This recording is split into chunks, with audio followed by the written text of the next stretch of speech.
Hello all. Today's topic persisting brutality on Russia and the Ukraine war. ரஷ்யாவுக்கும் உக்ரைனுக்கும் நீண்ட நாட்களாக தொடர்ந்த போறனால உக்ரைன் மக்கள் என்ன ஒரு கொடுமைக்கு ஆளாயிருக்காங்க, தொடர் கொடுமைக்கு ஆளாகிறாங்க அப்படிங்கிற நோட்டில் தான் இங்கே பர்சிஸ்டிங் ப்ரூட்டாலிட்டின்னு சொல்கிறாங்க. ப்ரூட்டாலிட்டினா கொடுமை, பர்சிஸ்டிங்னா தொடர்ந்து நீடித்திருக்கும் கொடுமை. சரிங்களா?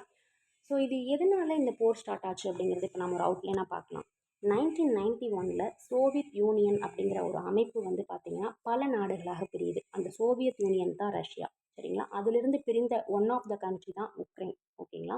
ஸோ ரஷ்யா வந்து என்ன நினைக்கிறாங்கன்னா, இந்த உக்ரைனை கைப்பற்றணுங்கிற நோக்கில் 2014 பிப்ரவரி 20ல் போர் தொடுக்கிறாங்க. சரிங்களா? இந்த போர் இன்னைக்கு வரைக்குமே வந்து நீடித்து கொண்டிருக்கிறது. சரிங்களா?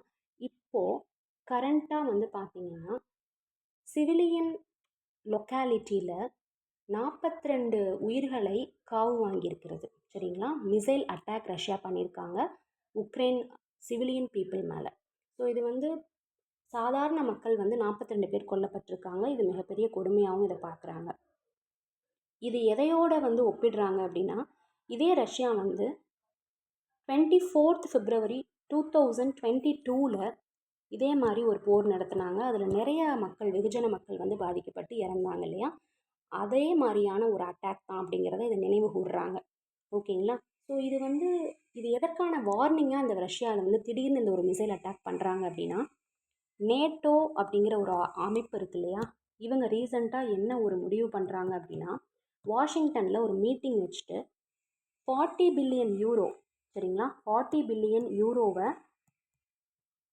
நம்ம உக்ரைனோட மிலிட்ரி எய்டாக நம்ம கொடுக்கணும், அவங்களுக்கு சப்போர்ட் பண்ணணும் அப்படிங்கிற நோட்டில் ஒரு அக்ரிமெண்ட் கையெழுத்திடுறாங்க நேட்டோ கண்ட்ரிஸ் எல்லாமே, மெம்பர் கண்ட்ரிஸ் எல்லாமே. ஸோ இவங்க ஒரு புறம் இதை பண்ணி கொண்டிருக்கும் பொழுதே வந்து பார்த்திங்கன்னா, உக்ரைனியன் பிரசிடெண்ட் வலாமதிர் ஜெலன்ஸ்கி என்ன பண்ணுறாருனா, போலண்டில் இதே மாதிரியான ஒரு பேக்ட் வந்து சைன் பண்ணுறாரு, அக்ரிமெண்ட். என்னன்னு பார்த்தீங்கன்னா, ரஷ்யன் மிசைல்ஸ், ட்ரோன்ஸ் எதுவாக இருந்தாலும் அதை நம்ம வந்து சுட்டு வீழ்த்துறதுக்கு நேட்டோனுடைய மெம்பர் கண்ட்ரீஸோட சப்போர்ட்டோடு அதை நம்ம பண்ணணுங்கிறதையும் சொல்கிறாங்க. சரிங்களா?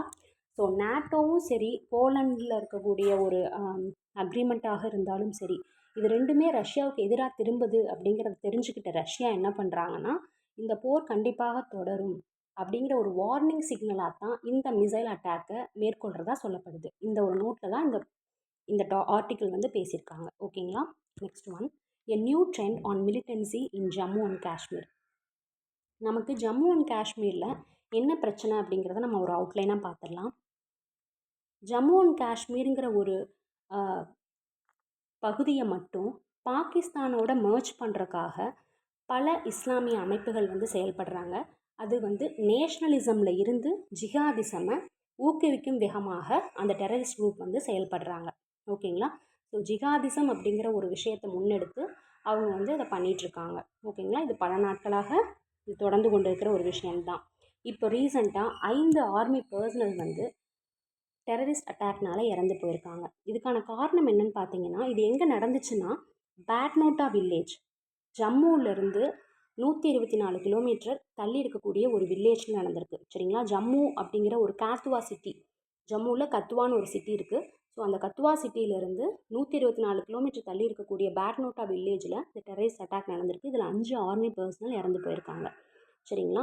ஸோ இது வந்து பார்த்திங்கன்னா டெத் அனிவர்சரி அப்படின்னு ஒரு 2 பேர் வந்து அனுசரிக்கிறாங்க டெரரிஸ்ட். யார் யார் அப்படின்னு பார்த்தீங்கன்னா, ஹிஸ்புல் முஜாஹிதீன், பர்ஹன் வானி. இந்த 2 பேரோட இறப்பை தினத்தை முன்னிட்டு பழிவாங்கும் நோக்கத்தோட இந்தியன் ஆர்மி பர்சனல் வந்து கொல்லப்பட்டிருக்காங்க. ஓகேங்களா? ஸோ இந்த ஒரு இஷ்யூவையும் அட்ரஸ் பண்ணியிருக்காங்க. Next word, brutality. ப்ருட்டாலிட்டினா க்ரூயலாக வைலண்ட்டாக இருக்கிறது. ஓகேங்களா? அந்த பிஹேவியர் வந்து பார்த்திங்கன்னா ரொம்ப கொடுமையாக கொரூரமாக இருக்கும் அப்படின்னு சொல்லுவோம் இல்லையா? அதுதான் ப்ருட்டாலிட்டி. இதுக்கு க்ளூ என்னென்னு பார்த்தீங்கன்னா, ப்ரூ காஃபி நம்ம எடுத்துக்கிட்டே இருந்தோம் அப்படின்னா ரொம்ப கொடுமையாக இருக்கும்னு சொல்லி க்ளூ ஃபிக்ஸ் பண்ணிக்கோங்க. வேறு ஏதாவது இஷ்யூ வந்துட போகுதுங்க, நான் ஒரு காமெடிக்காக சொன்னேன். இன்வேஷன் அப்படின்னா ஒருத்தங்களை கண்ட்ரோல் எடுக்கிறது. சரிங்களா? ஒரு ஆர்மி வச்சு ஒரு படையெடுப்பு எடுத்து அவங்கள வந்து கண்ட்ரோல் பண்ணுறது தான் வந்து இன்வேஷன். இதுக்கு நம்ம க்ளூ முன்னாடி வீடியோஸில் ஃபிக்ஸ் பண்ணியிருக்கிறோம். என்ன அப்படின்னு பார்த்தீங்கன்னா, வேஷம் போட்டுட்டு தான் ஒரு ஆர்மி பர்சனல்ஸ் படையெடுக்கிறதுக்கு வருவாங்க அப்படின்னு சொல்லி நம்ம க்ளூ ஃபிக்ஸ் பண்ணியிருந்தோம். நெக்ஸ்ட் ஒன், சஸ்டைன்டு அப்படின்னா ஒரு விஷயத்தை அலைவாக ஹெல்த்தியாகவே வச்சுருக்கிறது. சரிங்களா? நீடித்து இருக்க செய்கிறதா வந்து சஸ்டைன்டு. ரொம்ப நாளாக இருக்குது இல்லையா, நீடித்து இருக்கிறதாகட்டும், சரிங்களா, சஸ்டைன்டாகவே இருக்குதுன்னு சொல்லுவோம், நீடித்து இருத்தல். அதே மாதிரி ஒரு அலைவாக ஹெல்த்தியாக வச்சுக்கிறதையும் நம்ம வந்து சஸ்டைன்டு சொல்லுவோம், சரிங்களா. நெக்ஸ்ட் ஒன், பாம்பிங் அப்படின்னா என்னென்னு பார்த்தீங்கன்னா, ஒரு சிட்டியை அட்டாக் பண்ணுறதையும் நம்ம பாம்பிங்னு சொல்லுவோம். அதே மாதிரி ஒரு குறிப்பிட்ட திசையில் ஒரு வெஹிக்கிளில் முன்னேறி போகிறோம் இல்லையா, அதையும் நம்ம பாம்பிங்னு சொல்லுவோம்.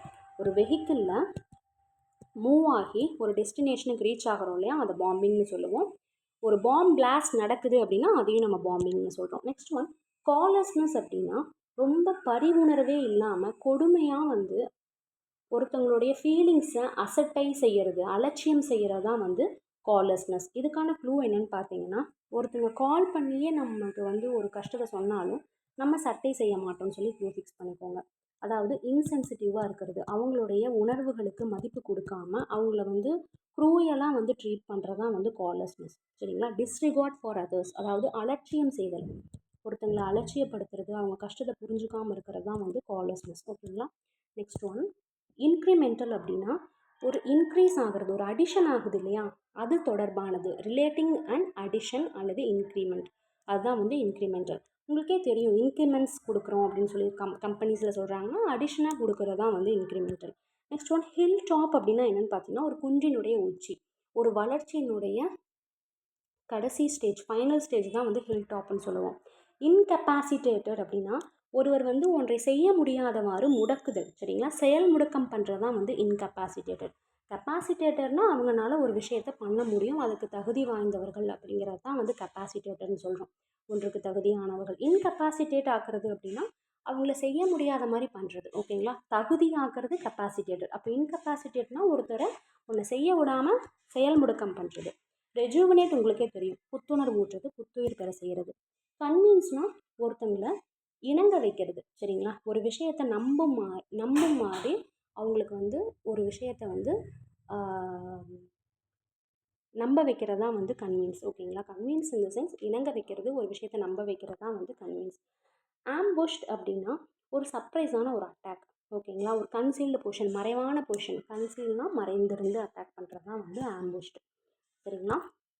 ஸோ இதுக்கு க்ளூ என்னென்னு பார்த்தீங்கன்னா, I am inside a bush, நான் ஒரு புஷ்ல இருந்து தான் அட்டாக் பண்ணுவேன், அதாவது கன்சீல்ட் அட்டாக், மறைந்திருந்து சர்ப்ரைஸாக அட்டாக் பண்ணுறது.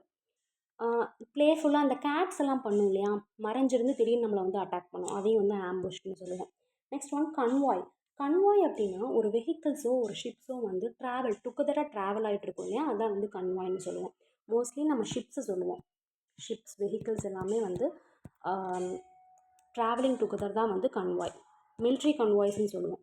நெக்ஸ்ட் ஒன், ரீஇன்ஃபோர்ஸிங் அப்படின்னா ஒரு விஷயத்தை ஸ்ட்ராங் ஆக்கிறது, மேக் ஸ்ட்ராங்கர் தான் வந்து ரீஇன்ஃபோர்ஸ். இதுக்கு க்ளூ என்னென்னு பார்த்தீங்கன்னா,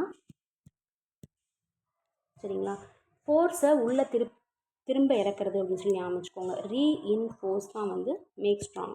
நெக்ஸ்ட் ஒன், ஹாட் பிட் அப்படின்னா ஒரு வளர்ச்சிக்கு ப்ரொமோட் பண்ணுறது, அனுகூலமான நிலையில் சூழ்நிலையை இருக்கிறது தான் வந்து ஹாட் பிட்னு சொல்லுவோம். சம்டைம்ஸ் வந்து பார்த்திங்கன்னா அன்வெல்கமான சுச்சுவேஷனாகவும் அது இருக்கலாம், சரிங்களா. அதை வந்து வரவேற்கிறது தான் வந்து ஹாட் பிட். அனுகூலம்னு சொல்லுவோம் இல்லையா, அனுகூலமான சூழ்நிலையாக இருக்குதுன்னு சொல்கிறோம்ல, அது வந்து ஹாட் பிட். சம்டைம்ஸ் அது வந்து பார்த்திங்கன்னா அன்வெல்கமாகவும் இருக்கலாம். ஸோ அந்த ஒரு சூழ்நிலையை ப்ரொமோட் பண்ணுறது தான் வந்து ஹாட் பிட்.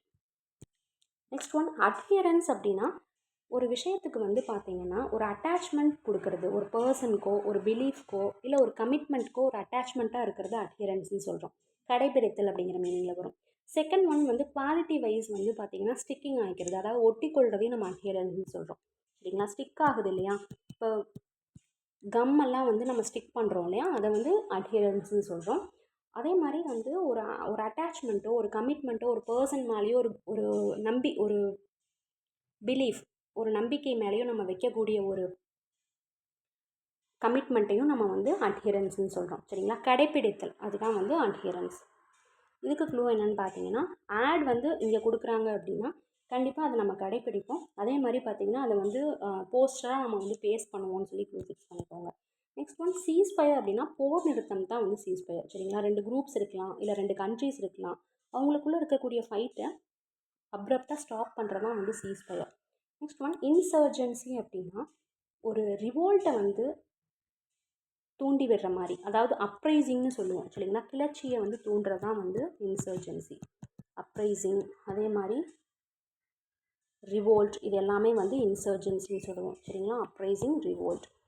நெக்ஸ்ட் ஒன், இதுக்கு க்ளூ என்னன்னு பார்த்தீங்கன்னா, சர்ஜரி நம்ம பண்ணியிருந்தோம் அப்படின்னா கண்டிப்பாக நம்ம புரட்சி பண்ண முடியாது. ஸோ இன்சர்ஜென்சி பண்ணும்பொழுது தான் புரட்சி பண்ண முடியும். ரிவோல்ட், அதே மாதிரி அப்ரைசிங்க்கு எல்லாமே நம்ம தூண்ட முடியும்னு சொல்லி க்ளூ ஃபிக்ஸ் பண்ணிக்கோங்க. பாட்ச்ட் அப் அப்படின்னா ஒரு பேடான ஒரு டாஸ்க். சரிங்களா? ஒரு விஷயம் செய்ய முடியாத ஃபெயிலான ஒரு டாஸ்க், பங்கிள்டு டாஸ்க்குன்னு சொல்லுவோம். அதுதான் வந்து பாட்ச்ட் அப். பங்கிள்டு அப்படின்னா செய்ய முடியாமல் ஃபெயிலாகி போன விஷயத்தான் பங்கிள்டுன்னு சொல்லுவோம். ஸோ பாட்ச்ட் அப் இந்த சென்ஸ் அப்படின்னா ஒரு ஃபெயிலான ஒரு டாஸ்க்கு தான் வந்து பாட்ச்ட். நெக்ஸ்ட் ஒன், ஃபோர் ஃப்ரண்ட் அப்படின்னா ஒரு லீடிங் பொசிஷனில் முதன்மையான நிலையில் இருக்கிறது தான் ஃபோர் ஃப்ரண்ட். சரிங்களா? ஃபோர் ஃப்ரண்ட் லீடர்ஸ் அப்படின்னா முதன்மை நிலையில் இருக்கக்கூடிய தலைவர்கள், அவங்க தான் வந்து four front leaders. Next one, home ground. உங்களுக்கே தெரியும் இல்லையா? சொந்த தோட்டத்தில் விளைவிக்கக்கூடிய ஒரு பொருளை தான் வந்து ஹோம் க்ரௌண்ட்னு சொல்லுவோம், சொந்த நிலத்தில். நெக்ஸ்ட் ஒன், மவுண்டட்னா ஒரு விஷயம் இன்க்ரீஸ் ஆகிறது மவுண்டட்னு சொல்லுவோம். அதே மாதிரி ஒரு ஹார்ஸ் ரைடிங் பண்ணுறோம் இல்லையா? போலீஸ் சொல்கிறோம் அப்படின்னா போலீஸ் மவுண்டட் அப்படின்னு சொல்லுவாங்க. அதை வந்து என்ன சொல்கிறாங்கன்னா, ஹார்ஸில் போயிட்டு ஒரு பந்தோபஸ்துக்கு ஒரு போலீஸ் செய்யக்கூடிய வேலையும் நம்ம மவுண்டட்னு சொல்லுவோம். இன்க்ரீஸ் ஆகிறதையும் மவுண்டட்னு சொல்லுவோம். ரெண்டு மீனிங் இருக்குது. சரிங்களா? இன்க்ரீஸ் ஆகிறது ஒன்று, ஹார்ஸ் ரைடிங் பண்ணுறது ஒன்று. எஸ்பெஷலி வந்து பார்த்திங்கன்னா போலீஸ் பர்சனல், மிலிட்ரி பர்சனல்ஸ் எல்லாமே ஹார்ஸில் ஒரு இது கொடுக்கறது, பந்தோபஸ்து கொடுக்கறதாகட்டும், இல்லை வந்து ஒரு கண்ட்ரிக்காக போரிடுறதாகட்டும் நம்ம மவுண்டட்னு சொல்லுவோம். சரிங்களா? ஓகே, டுமாரோ ஒரு சர்டன் வேர்ட்ஸ் லேர்ன் பண்ணிக்கலாம். Thank you, have a nice day.